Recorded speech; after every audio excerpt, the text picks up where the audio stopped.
Using the unifill method to create a complex fill allows you to create even more complex shapes than a standard traditional complex fill.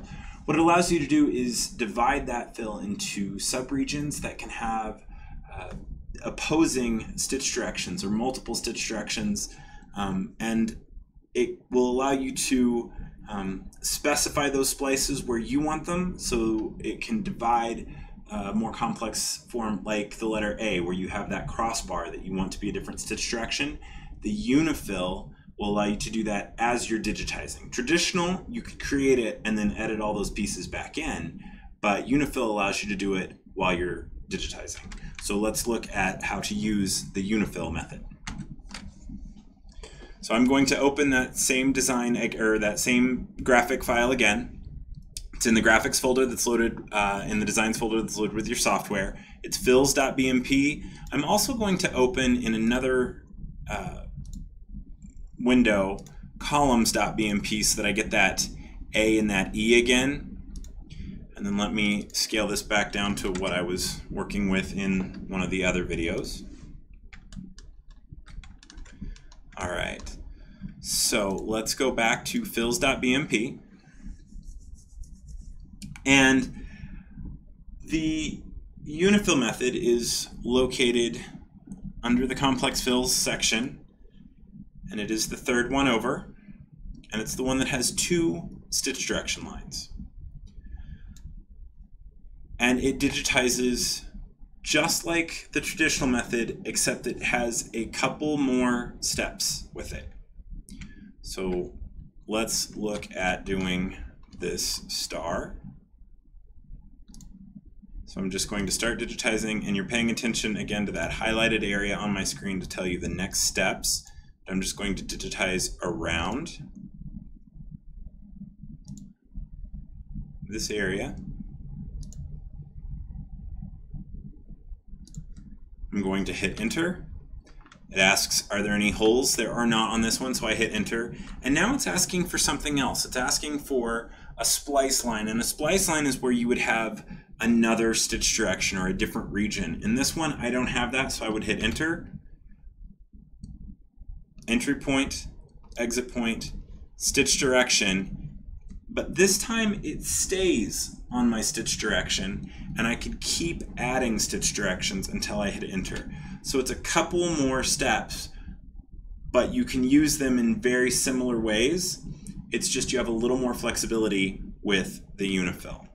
So let's go to columns, and let's come into this E. So I'm going to grab that unifill, complex fill input method, the complex fill unifill input method. I'm going to digitize around this E.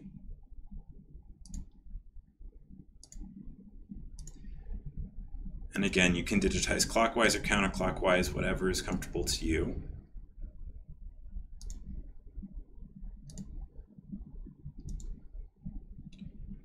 I'm going to hit enter,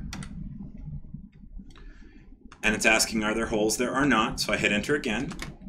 This time it's asking for splices, and this time there is a splice. I want to have the middle portion of this E be a different stitch direction than the piece right here.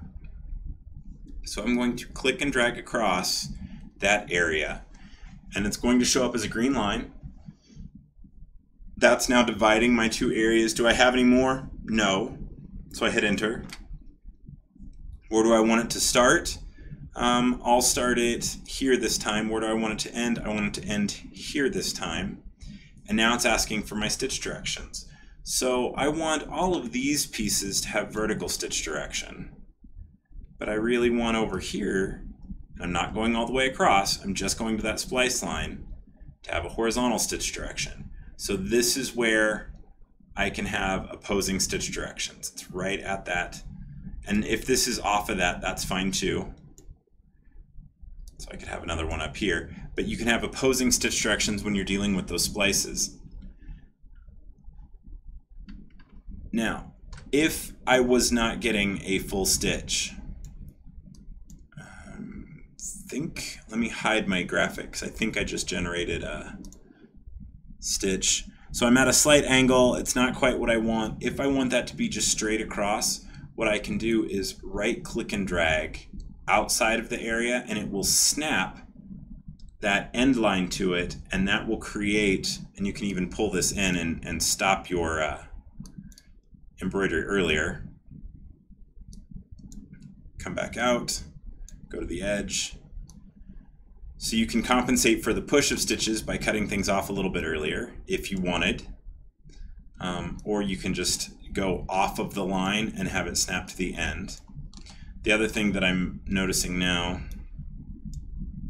if I take this, right click, go to properties, if I change my stitch type to satin, it's going to be a little bit closer to what I'm expecting for a letter of this size. So now I've got my E, I've got opposing stitch directions, I've got my end lines. You don't necessarily need them, but if you find that it's not finishing the edge the way that you would prefer it, you can go ahead and add those in by right-clicking and dragging with a stitch direction line.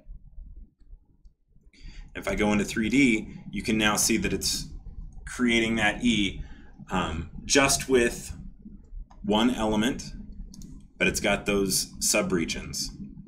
If you find using this that you have created it and it's not layering it the way that you want it to, or you need to edit some of those overlaps or change some of those, you can divide something into a subregion like this. And if you want to edit those pieces separately later, you can right click on it, go to operations and break the object, and it will break this one fill into all of the subregions. It will break them apart so they all are their own fills. All right, let's look at doing this A now. So I'm going to digitize around the A just like I did the E.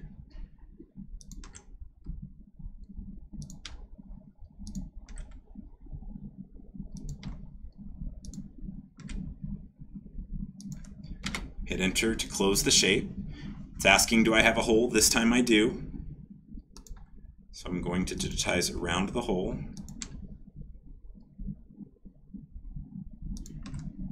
Hit enter.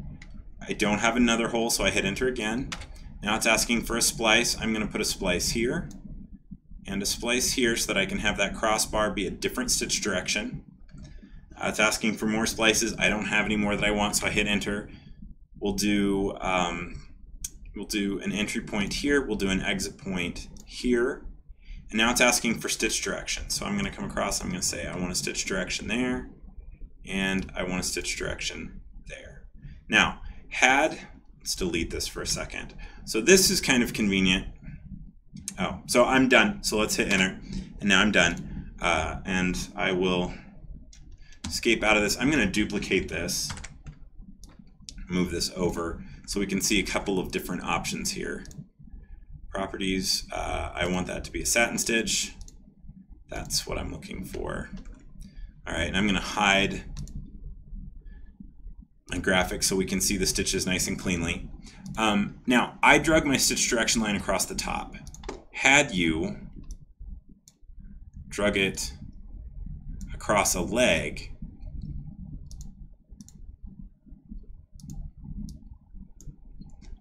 you could have rotated it through the form like we did before, but by doing it through here, I get one stitch direction all the way through, and you kind of create your own cap without a lot of fuss. So that's a nice way to do it. If you wanted to have a miter where it was overlapped in the middle, you could put a splice right in the middle, and it will create that overlap for you. So again, Unifill has a lot of flexibility with it. It allows you to create fills with subregions. It allows you to do multiple stitch directions, which we've seen multiple, but each having their own area. Let's go in and look at how you can fan across a form. So for something like that, we could deal with, well, actually, this would work really well for that.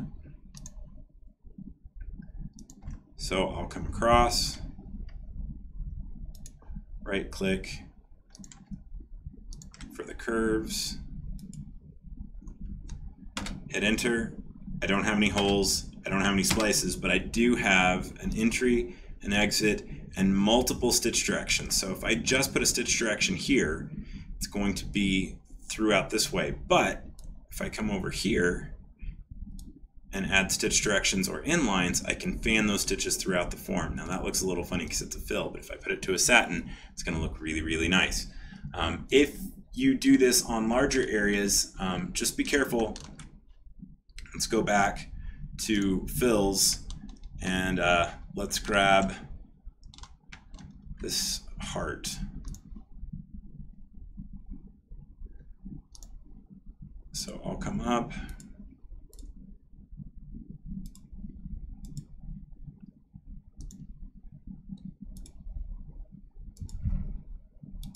Come around. Is that curved? Maybe it's not curved.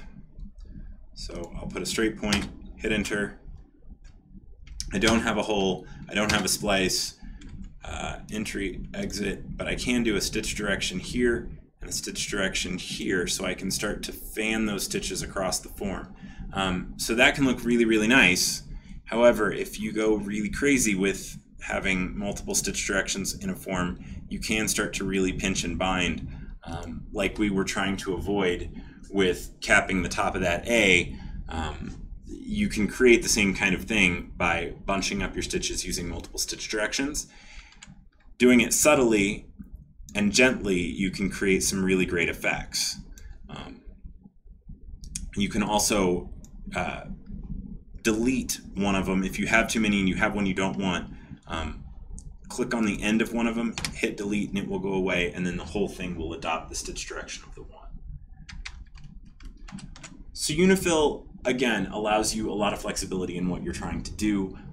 It is a tool that you can use for the majority of things. In theory, I think I could probably digitize a whole design using just a walk normal and a complex fill Unifill method just for digitizing. And I could do a really nice job.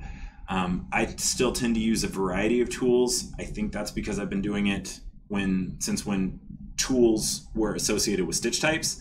That's not the case anymore. So again, find the tool that works well for you. This one is a little more complicated, but it has a lot of flexibility. Just get in there and watch the bottom to make sure your prompts are leading you to do the next step appropriately. What's your outline? Is there a hole? Is there a splice? Entry point, exit point, stitch direction, all of those kinds of things. Get in there, play with it, and I think you'll really like this tool.